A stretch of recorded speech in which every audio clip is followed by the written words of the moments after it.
যে দর্শকরা ভালোবাসা দিয়ে পরিবার নিয়ে মন ভরে সিনেমাটা বাবা মা ছেলে ছেলের বউ নাতি নাতনি সবাই সহ একসাথে সিনেমা দেখছে। তো মানুষকে কাঁদানো এটা কিন্তু খুব কঠিন কাজ।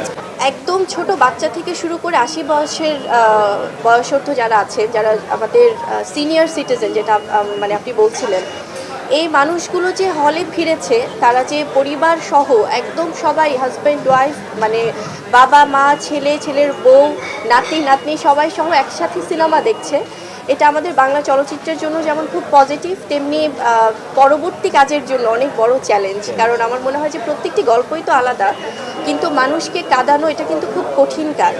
আসলে হাসানোটাও যেমন কঠিন, কাঁদানোও কঠিন। সেখানে বাংলা সিনেমা এই যে জঙ্গলি দেখে সবাই যে ইমোশনে আসলে ইমোশনাল হয়ে যাচ্ছে, আবেগপ্রবণ হচ্ছে, এবং সব বয়সের সবাই যে দেখছে, এটা অবশ্যই আমাদের পরবর্তী সিনেমা, পরবর্তী গল্প পছন্দ করতে আসলে দায়িত্ববোধ আরও বাড়িয়ে দিয়েছে।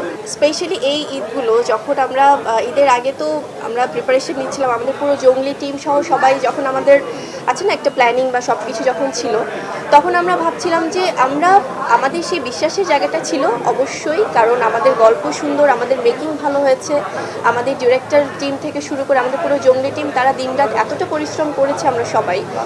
সো এবং স্পেশালি আমরা বলছিলাম যে জঙ্গলি পারিবারিক সিনেমা, ভালোবাসার সিনেমা, অ্যাকশন আছে, কমেডি আছে, সব আছে, তার পাশাপাশি কিন্তু এটা মিউজিক্যাল সিনেমা, অনেক সুন্দর সুন্দর গান আছে।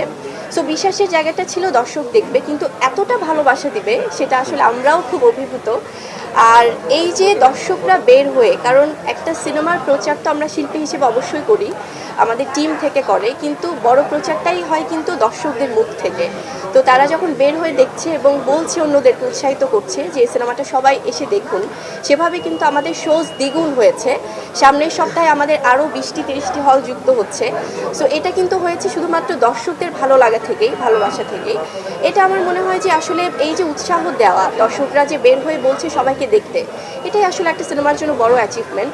এবং আমরা ভাবছিলাম যে আমাদের বিকেলের শোজটা, কারণ সব কিছু সার্বিক পরিস্থিতি বিবেচনা করে আমরা ঈদের আগেই ভাবছিলাম যে দর্শক দেখবে, কিন্তু আছে না বিভিন্ন টাইমিংয়ের ব্যাপারগুলো কেমন হবে, কিন্তু এখন আমাদের মিডনাইট এবং রাত বা সন্ধ্যা দুপুর সকাল সবগুলো শোজই হাউসফুল যাচ্ছে।